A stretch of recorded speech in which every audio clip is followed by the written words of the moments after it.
இந்த வீடியோவில் நம்ம பார்க்க போகிறது பார்த்திங்கன்னா எக்ஸசைஸ் 1.3ல் 4th சம் பார்க்க போகிறோம். கொஷின் பாருங்கள், எ கிராஃப் ஒரு கிராஃப் கொடுத்துருக்காங்க. Representing the function F of X. எஃப்ஆஃப்எக்ஸுங்கிற ஒரு ஃபங்க்ஷனை வந்து இந்த கிராஃப் வந்து ரெப்ரசன்ட் பண்ணுது.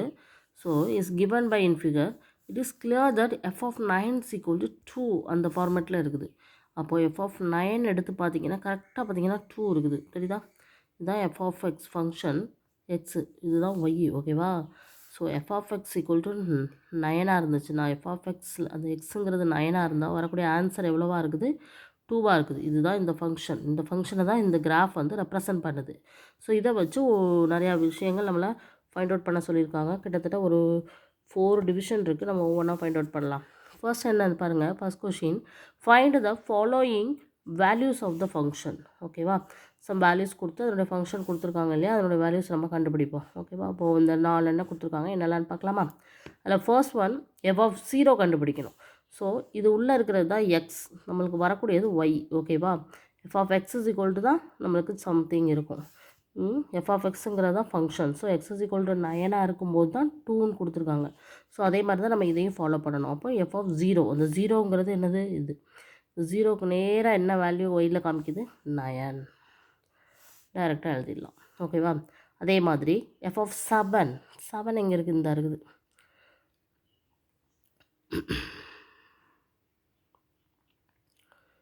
ஸோ 7க்கு நேராக பார்த்தீங்கன்னா உங்களுக்கு எவ்வளோ வருதுன்னு தெரியும். 7க்கு நேராக எவ்வளோ இருக்குது?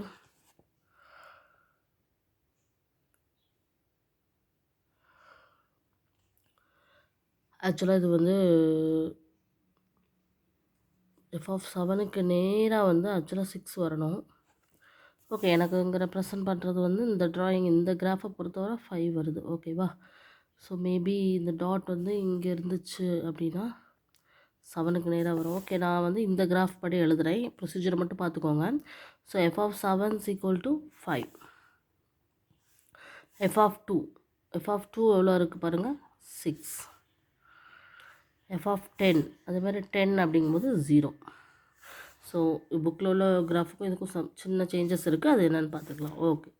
Okay, next question, second one.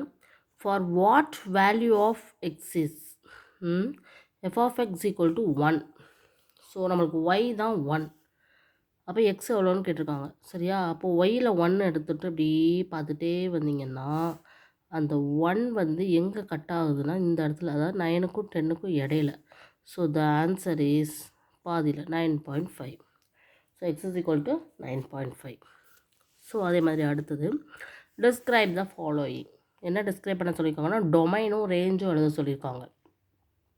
So நல்லா தெரிஞ்சுக்கோங்க. டொமைன்னா எக்ஸு, ரேஞ்சுனா ஒய். இது தெரிஞ்சாலே போதும். ஓகேவா? ஸோ டொமைன்ஸ் ஈக்குவல் டு செட்டுக்குள்ளே எக்ஸில் என்னடா இருக்குது? 0, 1, 2, 3, 4, 5, 6, 7, 8, 9, 10. ஸோ இதே மாதிரி ஒய்க்கும் ரேஞ்சுக்கும் அதே தான். 0, 1, 2, 3, 4, 5, 6, 7, 8, 9, 10. இதை வந்து இன்னும் வேறு செட்டு மாதிரி எழுதலாம். எப்படி எழுதலாம் பாருங்கள். எக்ஸ் இன் ஹோல் நம்பர், ஏன்னா 0லேருந்து ஸ்டார்ட் ஆகுது.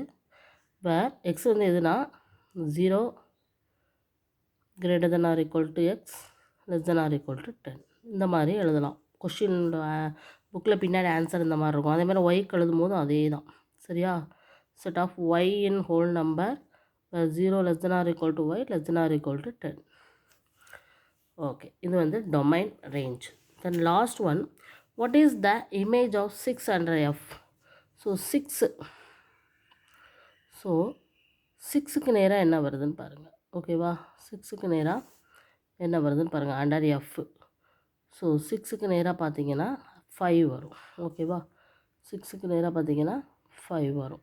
ஓகே, அந்த 5 வருத மாதிரி தான் ஆன்சர் வரணும். பட் நான் வரைஞ்சிருக்க கிராஃபுக்கு வந்து ஆக்சுவலாக 6க்கு நேராக 6 வந்துருச்சு. So answer is 6. ஓகே, புக்கில் உள்ள கிராஃப்லேருந்து இந்த கிராஃபில் கொஞ்சம் வித்தியாசம் இருக்குது. அது என்னென்னு பார்ப்போம். ஓகேவா? Okay, thank you.